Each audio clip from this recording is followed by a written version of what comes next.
Hi hello friends, എല്ലാ കൂട്ടുകാർക്കും ചെമ്പനീർ പൂവിൻ്റെ പുതിയൊരു റിവ്യൂയിലേക്ക് സ്വാഗതം. അങ്ങനെ നമ്മുടെ ചെമ്പനീർ പൂവിൽ സച്ചിക്ക് നീലിമ കൂളിംഗ് ഗ്ലാസ് ഒക്കെ കൊടുക്കുകയാണ് കേട്ടോ. അങ്ങനെ അതിന് ശേഷമാണെങ്കിൽ അതും കൊണ്ട് നേരെ രേവതിയുടെ അരികിലേക്ക് വരികയാണ്.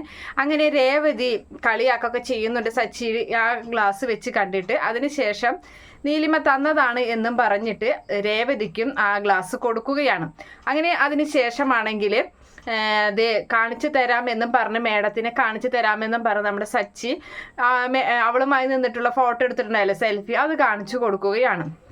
അപ്പോൾ അത് കാണുന്ന ദേവ് പറയുന്നുണ്ട്, ഇതിനെ ഞാൻ എവിടെയോ കണ്ടിട്ടുണ്ടല്ലോ എന്ന് പറയുകയാണ്. അപ്പോൾ നീ എവിടെ കാണാനാണ്, ഇവള് കാനഡക്കാരിയാണ് മേഡം, കാനഡക്കാരിയെ നീ ഇങ്ങനെ കാണാനാണ് എന്നിങ്ങനെ പറയുകയാണ്. അപ്പോൾ ആ സമയത്ത് രേവതി നോക്കട്ടെ എന്ന് രേവതിയും പറയുന്നുണ്ട്, ശരിയാണല്ലോ, ഞാനും എവിടെ കണ്ടതുപോലെ എന്നിങ്ങനെ പറയുകയാണ്.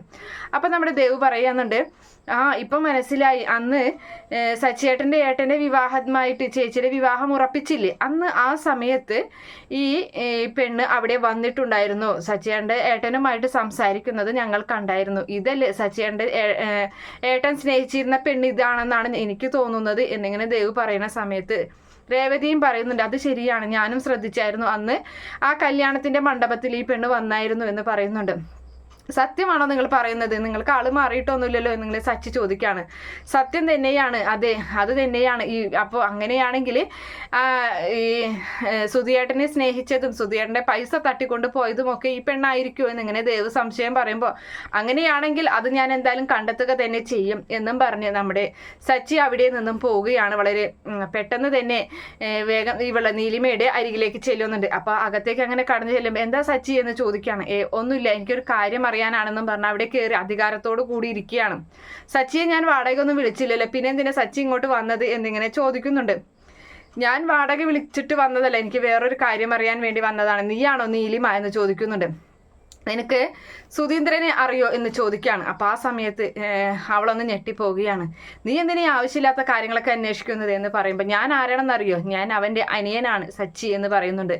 അപ്പോൾ ആ സമയത്ത് നീലിമ ഞെട്ടിപ്പോവുകയാണ്. നീയാണല്ലടി എൻ്റെ അച്ഛൻ്റെ പൈസ തട്ടിക്കൊണ്ട് പോയത്, അവനെ പറ്റിച്ചിട്ട് അവനെ സ്നേഹിച്ചിട്ട് എൻ്റെ അച്ഛൻ കഷ്ടപ്പെട്ട് ചോര നീരാക്കിയ പൈസയാടി, അത് മര്യാദയ്ക്ക് എനിക്കത് തന്നോളണം എന്ന് 50 ലക്ഷം രൂപ എന്ന് പറയുന്ന സമയത്ത് നീലിമ പറയുന്നുണ്ട്, സച്ചി നിനക്ക് തെറ്റിപ്പോയി, നീ പറഞ്ഞ സത്യം തന്നെ, നിന്റെ സഹോദരനെ സ്നേഹിച്ചതും നിന്റെ സഹോദരൻ്റെ കയ്യിൽ നിന്നും പൈസ വാങ്ങിയതും ഒക്കെ ഞാൻ തന്നെയാണ്. പക്ഷേ നിന്റെ സഹോദരൻ്റെ സ്വഭാവം ശരിക്കും മനസ്സിലാക്കിയത് കൊണ്ടാണ് ഞാൻ അങ്ങനെ ചെയ്തത്. നിന്റെ അച്ഛനെ പറ്റിച്ച് അച്ഛൻ്റെ പണം തട്ടിക്കൊണ്ട് വന്നവൻ നാളെ എന്നെയും പറ്റിക്കില്ലെന്ന് എന്താ ഉറപ്പ്, അതുകൊണ്ടാണ് ഞാൻ തിരിച്ചങ്ങോട്ട് അവനെ പറ്റിച്ചത് എന്നിങ്ങനെ പറയുന്നുണ്ട്. അപ്പോൾ നീ കൂടുതലൊന്നും സംസാരിക്കേണ്ട, ആ പൈസ ഇങ്ങ് താടി എന്ന് പറയുകയാണ്. അപ്പോൾ സച്ചി, ആ പൈസയൊക്കെ ഞാൻ എന്നേ അവന് കൊടുത്തു കഴിഞ്ഞു എന്ന് പറയുന്നുണ്ട്. നീ നുണ രക്ഷപ്പെടാൻ വേണ്ടി നുണ പറയുകയാണ് എന്ന് സച്ചി പറയുമ്പോൾ, സത്യമായിട്ട് ഞാൻ അവന് കൊടുത്തു കഴിഞ്ഞു. അന്ന് പോലീസ് സ്റ്റേഷനിൽ വെച്ച് സച്ചിക്ക് ഓർമ്മയുണ്ടോ, സച്ചിയാണ് അതിന് സാക്ഷിയായി ഒപ്പിട്ടത്. അവിടെ വെച്ചിട്ട് രണ്ടുപേരെ കണ്ട കാര്യം, അന്നൊരു 50 ലക്ഷത്തിൻ്റെ ഡീലിങ്സ് പറഞ്ഞ കാര്യം ഓർമ്മയുണ്ടോ, അത് ഇവരായിരുന്നു, ഇവർക്ക് ഞാൻ അന്നേ പൈസ കൊടുത്തതാണ് എന്ന് പറയുന്നുണ്ട്. അത് കേൾക്കുന്ന സച്ചി ഞെട്ടിപ്പോവുകയാണ്. സത്യമാണോ എന്ന് ചോദിക്കുമ്പോൾ അതെ എന്ന് പറയുന്നുണ്ട്. അപ്പോൾ അവർ വീണ്ടും ഞങ്ങളെ പറ്റിച്ചോ, അപ്പോൾ ആ പൈസ കൊണ്ടായിരിക്കും അവരുടെ ബിസിനസ് ആരംഭിച്ചത് എന്നിങ്ങനെ സച്ചി അത്ഭുതത്തോടെ ഇങ്ങനെ ചോദിക്കുകയാണ്. അത് തന്നെയായിരിക്കും, അല്ലാതെ അവൻ്റെ കൂടെയുള്ള ഭാര്യയുണ്ടല്ലോ, അവൻ്റെ ഭാര്യ, അവൾ ഏറ്റവും വലിയ പെരുങ്കളിയാണ്, കാരണം അവനൊത്ത പെണ്ണ് തന്നെയാണ് അവന് കിട്ടിയിട്ടുള്ളത് എന്നും കൂടി നീലിമ പറയുന്നുണ്ട്. അങ്ങനെ ആ സമയത്ത് സച്ചി പറയുകയാണ്, നീലിമ എനിക്കൊരു ഉപകാരം ചെയ്യണം, എന്തായാലും ഞാൻ ഇതൊക്കെ ചെന്ന് വീട്ടിൽ പറഞ്ഞു കഴിഞ്ഞാൽ എൻ്റെ അമ്മയടക്കം ആരും ഇതൊന്നും വിശ്വസിക്കില്ല, ഞാൻ കെട്ടിച്ചമച്ച കഥയാണെന്ന് പറയും. അതുകൊണ്ട് നീ വീട് വരെ വന്നിട്ട് അവർക്കൊപ്പം നിന്ന് എനിക്ക് സാക്ഷി പറയണം, നീ അവിടെ വന്ന് വീട്ടിൽ വന്ന് കാര്യം പറയോ എന്ന് ചോദിക്കുകയാണ്. അപ്പം നീലിമ ഒന്ന് ആലോചിച്ചതിന് ശേഷം പറയുന്നുണ്ട്, ശരി ഞാൻ പറയാം, കാരണം അവരെന്നെ ഒരുപാട് വേദനിപ്പിച്ചതാണ്, അങ്ങനെ അവർ ജയിച്ചിരിക്കുകയാണ്, ഞാൻ എന്തായാലും ഒന്ന് തിരിച്ചടിക്കണമെന്ന് വിചാരിച്ചിരിക്കുകയാണ്, ഇത് തന്നെ അവസരം, ഞാൻ എന്തായാലും സച്ചിക്കൊപ്പം വന്ന് അവരോട് കാര്യങ്ങളൊക്കെ സത്യങ്ങളെല്ലാം വിളിച്ച് പറഞ്ഞോളാം എന്ന് പറയുകയാണ്. അങ്ങനെ നമ്മുടെ സച്ചി സത്യങ്ങളൊക്കെ അറിഞ്ഞതിന് ശേഷം വേഗം വീട്ടിലോട്ട് വരികയാണ്. അങ്ങനെ വീട്ടിലോട്ട് വരുമ്പോൾ എല്ലാവരും ഇവിടെ തന്നെയുണ്ടോ വീട്ടിലെന്ന് ചോദിക്കുകയാണ്. അപ്പോൾ ഉണ്ട് എന്ന് പറയുന്നുണ്ട്. ഓരോരുത്തരായിട്ട് എല്ലാവരെയും വിളിച്ച് വരുത്തുകയാണ് സച്ചി. അങ്ങനെ എല്ലാവരും വരുന്നുണ്ട്. അതുപോലെ തന്നെ മേശയുടെ ഗ്ലാസ്സൊക്കെ ഇറക്കി മാറ്റിയിട്ട് അത് ഒരു കോടതിയിലെ പ്രതിക്കൂടുണ്ടല്ലോ അതുപോലെ ചെരിച്ച് അത് വെക്കുകയാണ്. എന്നിട്ട് സുധിയെ പിടിച്ച് അതിൽ നിർത്തുകയാണ്. അപ്പോൾ സുധി ചോദിക്കുന്നുണ്ട്, എന്താണ് നിനക്ക് വട്ടായോ, നിനക്ക് എന്താടാ എന്നൊക്കെ ചോദിക്കുകയാണ്. ഞാൻ അല്ലെങ്കിലേ മനസ്സ് തകർന്ന് എൻ്റെ 30 ലക്ഷം രൂപ പോയതിലുള്ള വേദനയിൽ ഞാൻ നിൽക്കണം. അപ്പോൾ സച്ചി പറയുന്നുണ്ട്, എടാ നിന്റെ 30 ലക്ഷം പോയത് നിനക്ക് ദൈവം തന്ന തിരിച്ചടിയാണ്. നീ മറ്റുള്ളവരെ പറ്റിക്കുമ്പോൾ നിന്നെയും പറ്റിക്കണ്ടേ, അത് പോയത് നന്നായുള്ളൂ ഞാൻ പറയൂ എന്ന് സച്ചി പറയുകയാണ്. അപ്പം ചന്ദ്ര പറയുന്നുണ്ട്, ഇവൻ എന്തായത്, ഇവൻ എന്തൊക്കെയായി വിളിച്ചു പറയുന്നത്, എൻ്റെ മോൻ ആകെ വിഷമിച്ചിരിക്കുകയാണ്, എന്നിട്ട് അവൻ ഓരോന്ന് പറയണേ കേട്ടില്ലേ എന്ന് പറയണം. ആരും ഒന്നും പറയണ്ട, ഞാനിവിടെ ഒരു കോടതി കൂടാൻ തന്നെയാണ് തീരുമാനിച്ചിട്ടുള്ളത്. ഇവനാണ് പ്രതി, വേറെ കൂട്ടുപ്രതിയുമുണ്ട്, അത് ഞാൻ പിന്നെ പറയാം. എന്തായാലും ജഡ്ജമ്മ എന്ന് പറയുന്നത് എൻ്റെ അമ്മ തന്നെയാണ്, ഞാനാണ് വക്കീൽ, ഞാൻ പറയാനുള്ളതൊക്കെ പറയാമെന്ന് പറയുകയാണ്.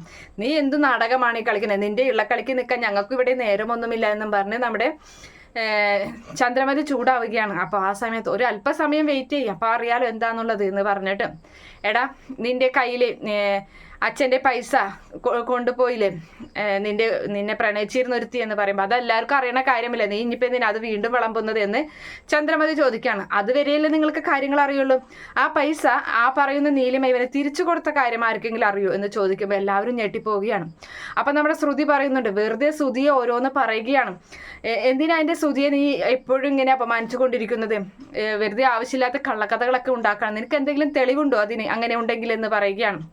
അങ്ങനെ തെളിവുണ്ട് ഇപ്പം തന്നെ ഞാൻ വിളിക്കാം എന്നും പറഞ്ഞിട്ട് നീലിമേ എന്നിങ്ങനെ ഉറക്കെ വിളിക്കുകയാണ്. അപ്പം നീലിമ പുറത്തു നിന്നും അകത്തേക്ക് വരികയാണ്. നീലിമയെ കണ്ടിട്ട് ശ്രുതിയുടെയും കണ്ണൊക്കെ പുറത്തേക്ക് തള്ളി അങ്ങനെ നിൽക്കുകയാണ്.